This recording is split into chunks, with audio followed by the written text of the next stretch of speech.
नमस्कार मित्रों। भगवत चर्चा में एक बार फिर आप सबका स्वागत है। हम लोग भगवत चर्चा के इस सीरीज में नारद भक्ति सूत्र पे बात कर रहे हैं। 84 सूत्रों की ये जो माला है कलयुग में वैतरणी है।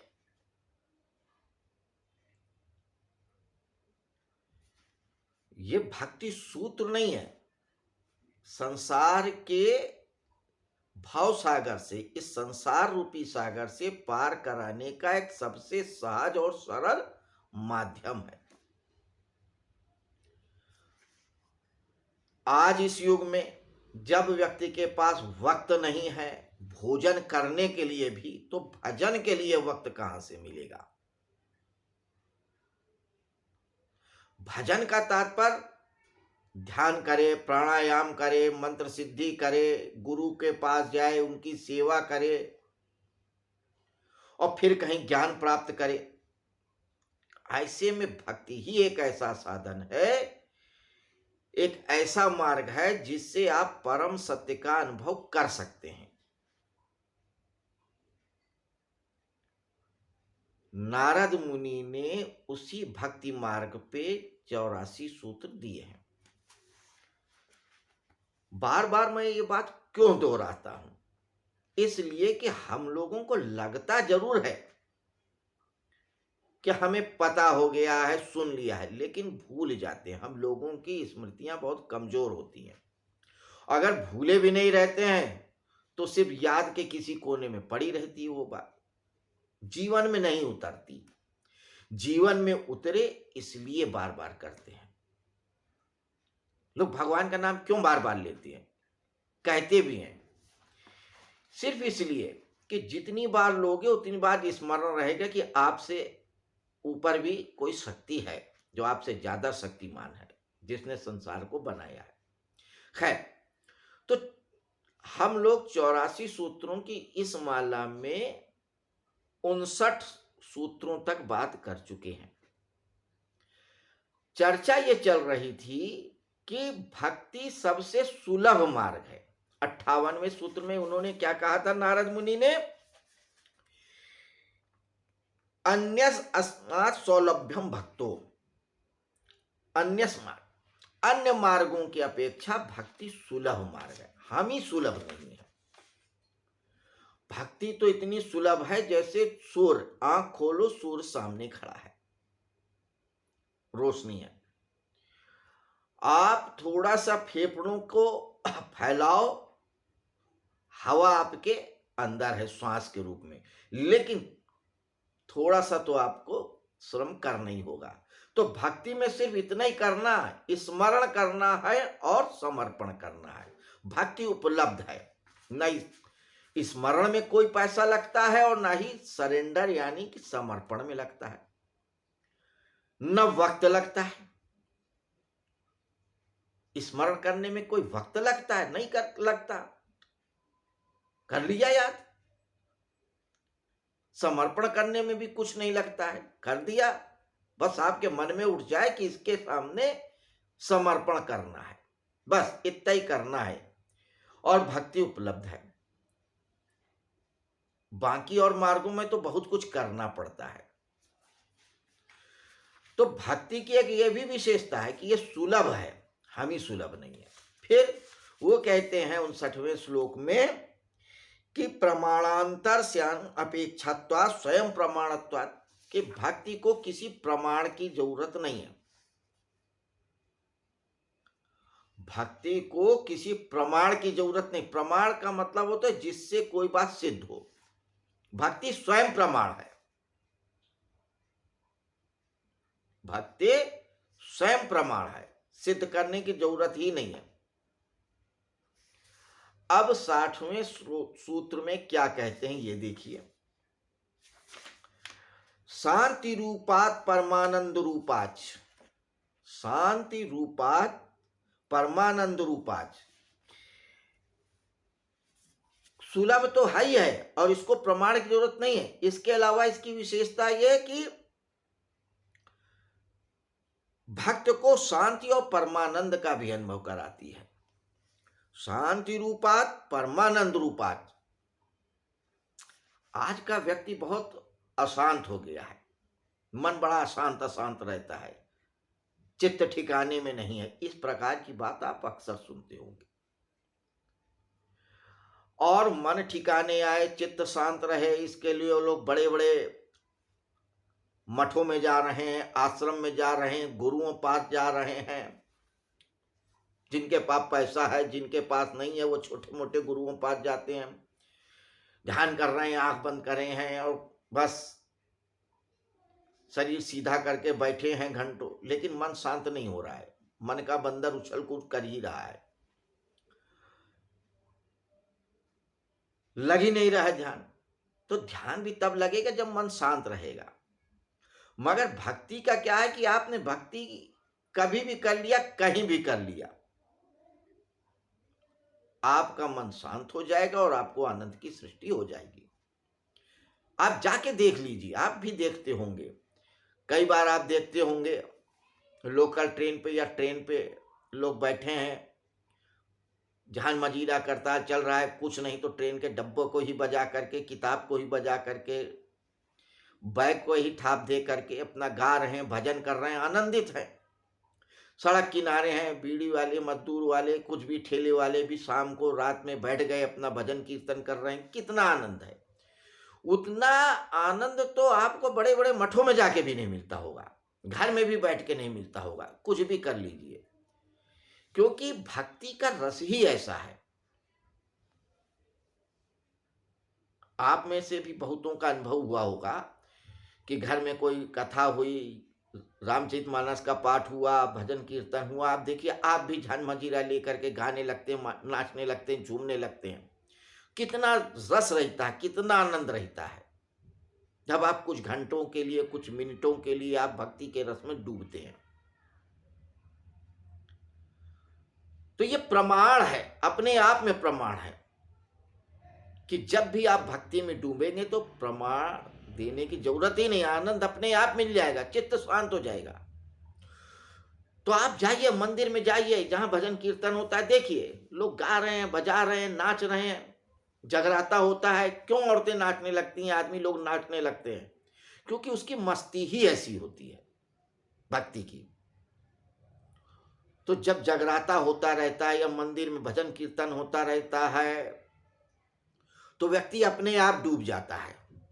तब ऑफिस की याद नहीं आती, दुकान की याद नहीं आती, बीमारी की याद नहीं आती, आपको गैस नहीं चढ़ती, आपको शुगर नहीं बढ़ती है, शुगर बढ़ी होती है तो वो डाउन हो जाती है, गैस चढ़ी होती है तो वो निकल जाती है। कुल मिला के बहुत आनंद की रस होती है। तो ये प्रमाण देने की जरूरत ही नहीं, आप स्वयं देखते होंगे, अपने जीवन में देखते हो। उसी बात को बस कह दिया है नारद मुनि ने सूत्र में, और कुछ नहीं किया है। कुछ अलग सी बात नहीं बता दे रहे हैं कि नारद मुनि ने कुछ ऐसी बात बता दिया हो इस सूत्र में जो आपको पता ही ना हो। पता है और अनुभव भी है, बस स्मरण नहीं है, याद नहीं है। क्योंकि हम लोगों की स्मरण शक्ति बहुत कमजोर हो गई है। कलयुग के मनुष्य के पास बहुत सारी शक्तियां कम हो गई सतयुग और द्वापर और त्रेता की अपेक्षा। उनका जीवन भी छोटा हो गया है, उनकी लंबाई चौड़ाई भी छोटी हो गई, उसकी स्मृति भी कम हो गई है, सहन शक्ति भी कम हो गई है, बहुत कुछ कम हो गया है। ऐसे में योग साधना आसान नहीं है करना, जन्मों लग जाते हैं। आप हमारी पुराण को पढ़िए, लिखा है कि इन्होंने इतने 1000 साल तक साधना की, उन्होंने इतने युग तक साधना किया, उन्होंने इतने कल्प तक साधना किया। तो देखिए क्या होता है कि आप बहुत पहले की बात है, जब देवता, बड़े बड़े देवता इस धरती पे रहते तो कल्प तक, ब्रह्मा विष्णु महेश से कल्प तक साधना करते रहते, कई कल्पों तक, फिर उसके बाद युगों तक, फिर हजारों वर्ष तक, फिर सैकड़ों वर्ष तक। अब बहुत बड़ा मुनि होगा तो कई वर्षों तक साधना करेगा कि हाँ 40 साल साधना किया, 20 साल साधना किया। लेकिन जब पुराने जमाने में सतयुग त्रेता युग में हजारों साल की साधना के आगे 20 साल की साधना क्या होती है? कुछ नहीं होती। लेकिन 20 साल, 15 साल, 40 साल की भी साधना बहुत बिरले लोग कर पाते हैं। हम आप क्या करेंगे? और ये वही कर पाते हैं जिनको न नौकरी करना है, न दुकान करना है, न मकान बनाना है, न लड़की की शादी करना है, कहीं कुछ नहीं करना है। तो वो कैसे करेगा तप और यज्ञ? क्या आप समझते हैं? क्या आप कहीं किसी साधना शिविर में चले जाएंगे और 4 दिन में आपको भगवान मिल जाएंगे, मन की शांति हो जाएगी? नहीं मिलेगी। ये सब धंधा है, चल रहा है तो चल रहा है। जाइए, आप भी चले जाइए, आपका पैसा है, 2-4 दिन आनंद ले आइए, मैं मना नहीं करता हूँ। कुछ ना से कुछ से तो कुछ ठीक ही है ना, कुछ नहीं कर रहे हैं तो कुछ तो करिए, लेकिन उससे आपको कोई आनंद की सृष्टि नहीं मिलेगी। बहुत सारे मित्र हैं, बहुत सारे लोग हैं, अक्सर बताते हैं हम उनके यहाँ गए थे, ए लेवल का कोर्स किया, वो लेवल का कोर्स किया, उस ध्यान शिविर में गए, यहाँ गए, वहाँ गए, बड़े बड़े आश्रम है, 5 स्टार 7 स्टार होटल जैसे 4 दिन रहे, फिर वही के वही ढाक के 3 पात, वहाँ पे थोड़ी देर शांति मिली 2-4 दिन। अरे भाई, ऐसे ही आप जो है अपने कमरे में चारों तरफ से बंद करके आराम से बैठ जाइए, शांति मिल जाएगी, अच्छा सा म्यूजिक लगा लीजिए, कहीं पहाड़ पे चले जाइए, चुपचाप बैठ जाइए। क्या जरूरत है बड़े बड़े आश्रमों में जाके? ठीक है, आपका शौक है, जाइए, मना नहीं करते, मगर उससे वो आनंद नहीं मिलेगा जो आनंद भक्ति में आपको घर में मिल जाएगा। पड़ोस के मंदिर में चले जाइए, आप 4 घंटे भजन कर लीजिए, 2 घंटे कर लीजिए, 20 मिनट कर लीजिए, जिस आराध्य को आप मानते हैं उसी आराध्य की आप पूजा कर लीजिए।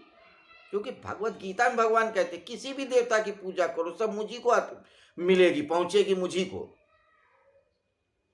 जैसे आप टैक्स किसी रूप में भी दो, वो पहुंचेगा सरकार को ही, चाहे जीएसटी के रूप में दो, चाहे इनकम टैक्स के रूप में दो, चाहे कैसे भी दो। तो ऐसे ही आप पूजा करोगे, भगवान को ही पहुंचेगा, वासुदेव को ही पहुंचेगा। किसी की भी करो, बस करो, भजन करो, कीर्तन करो। तो इतना सहज सरल क्या हो सकता है?